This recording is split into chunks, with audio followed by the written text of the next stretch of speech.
vamos a comentar ahora la historia, la verdadera historia del Cerro Rico de Potosí, que es un hito en la historia universal, en la historia del mundo. Porque antes del descubrimiento de Potosí, el mercado internacional giraba en torno a la China, que era la economía más grande y que atraía el oro, el dinero, la plata del resto, porque tenía capacidad de producción. La China tenía industria, tenía manufacturas, era una civilización muy avanzada. Estamos hablando del año 1300, 1200. Entonces empobrecía a Europa. El comercio con la China empobrecía a Europa. El comercio con los árabes y con la China empobrecían paulatina e inexorablemente a Europa. Entonces los europeos tenían que salir a buscar oro y plata de algún lugar. ¿Cómo habrán rezado estos caballeros que, mira, les salió, encontraron América? América encontraron en 1492 y en 1532, ¿no?, muchos años después, Francisco Pizarro entra al Imperio Incaico. Entra al Imperio Incaico y se produce ese incidente extraño mediante el cual Francisco Pizarro secuestra al emperador Inca de una manera extraordinaria, por una sorpresa absoluta que se lleva a la corte del Inca, una corte de cerca de 5000 tipos que acompañaban al Atahualpa en su viaje de Cusco a Quito.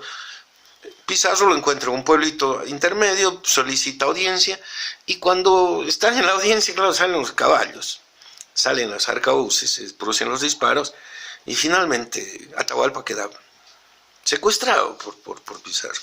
Los diálogos entre Pizarro y Atahualpa son extraordinarios, son una cosa realmente extraordinaria, pero principalmente Pizarro no sabía por dónde iba a salir de ese problema, porque tenía al emperador, no tenía el imperio. Entonces, una forma de ir saliendo del problema es que se le ocurre decirle que le dé oro y plata, metálico. Entonces recolectan el oro y la plata no sé, a ver, lo que tengan todos en el bolsillo. Y todos sacan de los bolsillos lo que tenían colgado del cuello y van al pueblo vecinos y recogen, así, para ellos, latas, ¿no? Y bueno, con eso casi llenan cuartos, ¿no? En realidad salen 6 toneladas de oro y 12 toneladas de plata aproximadamente. Cuando Pizarro ve eso, dicen que Pizarro era ignorante, pero no era bruto. Entonces Pizarro inmediatamente se sube a un barco y se lleva todo ese metálico, pero lleva remando como loco hasta Europa a contar lo que había visto. Que había un lugar en el mundo donde el oro y la plata no valen nada porque todo el mundo tiene a raudales, y que él, con haberle apretado un poco el cuello al emperador de los incas, había conseguido que le llenen un cuarto de oro y plata, ¿no?, las toneladas de oro y plata que les estaba mostrando ese minuto. Entonces, claro, los europeos se dieron el grito al cielo, allá está. Quiere decir que el oro y la plata están tirados en el suelo. Sí, ¿dónde? En un lugar que se llama Potosí. Bueno, el punto está en que es falso el mito ese que se descubrió Potosí por una casualidad. Pizarro, antes de retornar a Europa llevando esas tremendas toneladas, averigua, ¿no?, conversando con los miembros de la corte, conversando con los expertos, averigua de dónde traían este mineral, y ellos le dicen, hay un lugar allá al sur. Entonces, en 1535, 3 años después del choque entre la cultura española y el choque con la cultura incaica, 3 años apenas, imagínense lo que tardaba en ir y venir en el barco, un año y medio, en lo que han tardado en armar una expedición, armar la empresa, han armado una empresa privada, ¿no? Una empresa privada que era propiedad del emperador Carlos V, que era emperador de Alemania, emperador de España, rey de Holanda, bueno, era rey de uno de los reyes más poderosos del planeta. Él organiza una empresa privada con financiamiento de banqueros judíos. Entonces, esta empresa es la que se lanza a la conquista y a la explotación del Cerro Rico de Potosí. Eso es muy importante. Al Cerro Rico no lo explotaba el reino de España, sino una empresa de propiedad de Carlos V, que era rey de España, pero no es lo mismo, ¿no? No es lo mismo porque a la hora de repartir utilidades cambia la figura. El rey como rey de España se llevaba un quinto, pero también se llevaba su parte como empresario, como propietario de la empresa que iba a explotar el Cerro Rico. Entonces, en menos de 3 años, desde el que Pizarro ve la cantidad de oro y plata que tenían los incas, hasta que llegan la expedición a Potosí, pasan solo 3 años. Es una expedición que llega con 1.500 soldados profesionales, militares del más alto nivel. Imagínense si el imperio incaico se conquistó con 100 y tantos, Hernán Cortés con 200 hombres, imagínense 1.500 o 1.200, que más o menos eran los que llegaron a Potosí. Llegaron con 20 miembros de la más alta nobleza europea, con técnicos, con científicos, con caballos, con vacas y un médico. Curas, docenas de curas. Llegaron a Potosí y se encontraron con Cantumarcani, que era una ciudad de productores mineros. Había un par de miles de personas ahí viviendo que trabajaban la minería del oro y la plata con fines artesanales. Era más una minería cercana a la joyería que a la explotación de riquezas. No. Eran mineros que explotaban el oro y la plata para fines ornamentales, porque no tenía valor monetario ni comercial. Entonces, pero sí tenían técnicas de minería muy avanzadas. Los españoles se engancharon con estos mineros inmediatamente. Los españoles, los europeos tenían sus técnicas de minería, pero claro, unidas a la tecnología incaica, produjeron la más alta tecnología para explotar la mina más grande del planeta. El primer año se construyeron cerca de 2.500, 2.800 casas. Sí, se comenzó a crear una metrópoli inmediatamente, se diseñó un modo de explotación de gran escala, ¿no? Una escala, pero en todo, enorme, para transportar la cantidad de mineral que inmediatamente se dieron cuenta que podían explotar. El primer impacto, el primer efecto, la primera medida es que decretan que a 180 leguas o algo así, todo se pone a disposición de la mina.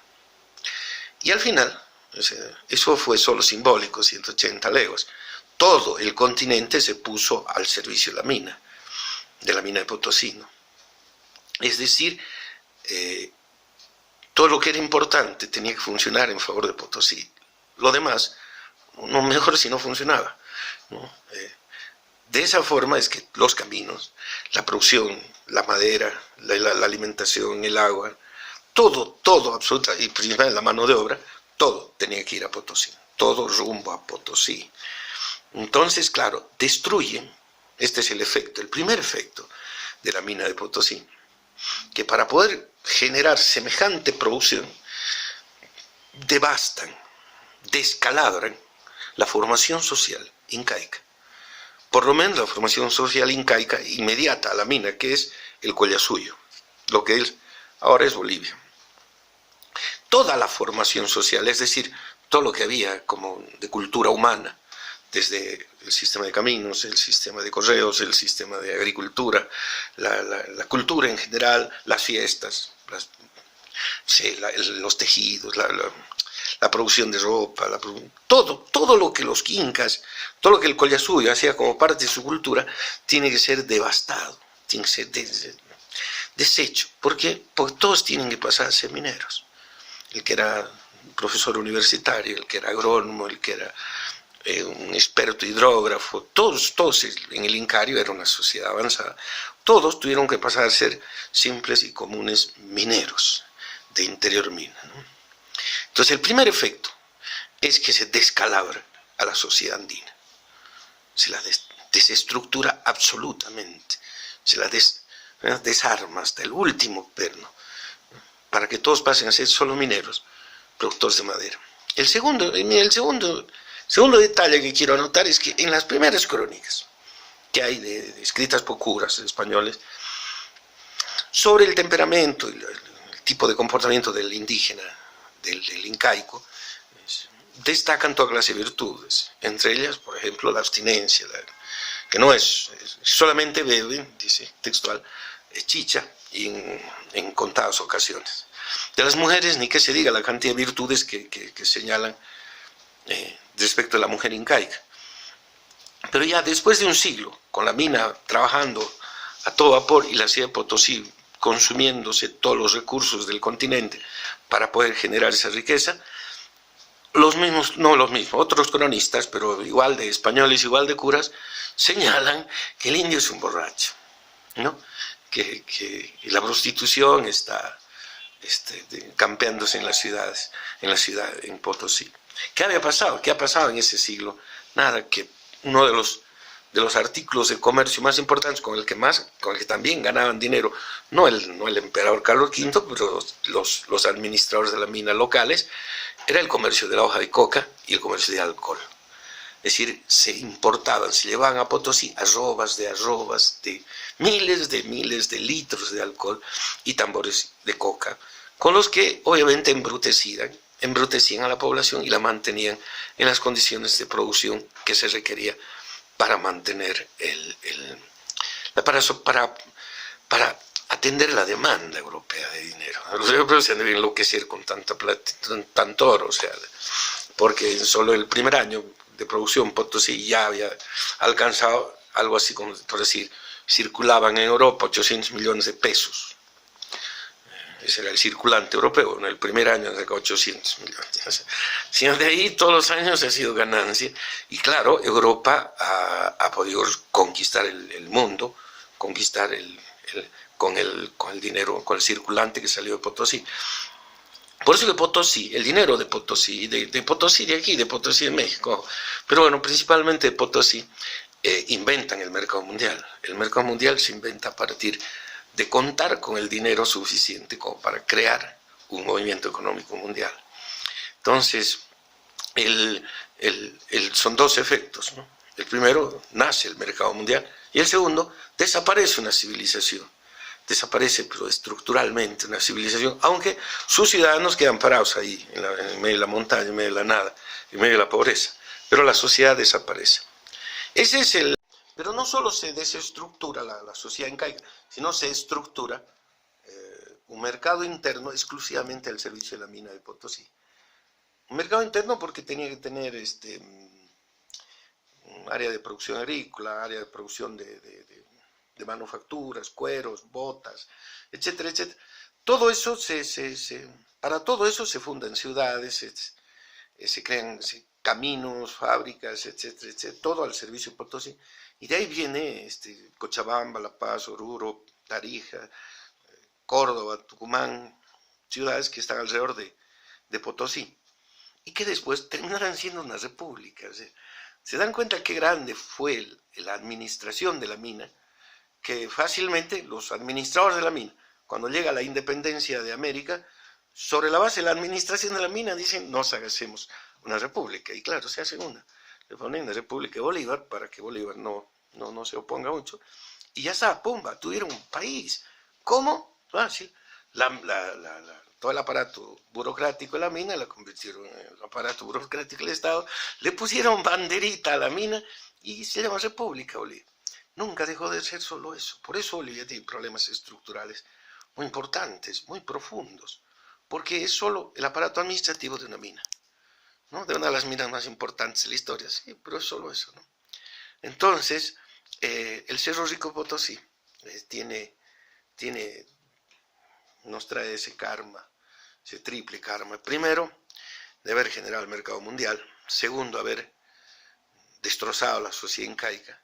Y tercero, ser la base para que se funde una república arbitraria, una república rara, una república ahora querida, muy, muy amada por nosotros, todos los bolivianos. Una república que no debe haber sido nunca así. Una república que se hubiera fundado de 1000 otras maneras. Pero bueno, ya está hecho. Eso fue hace 300 años.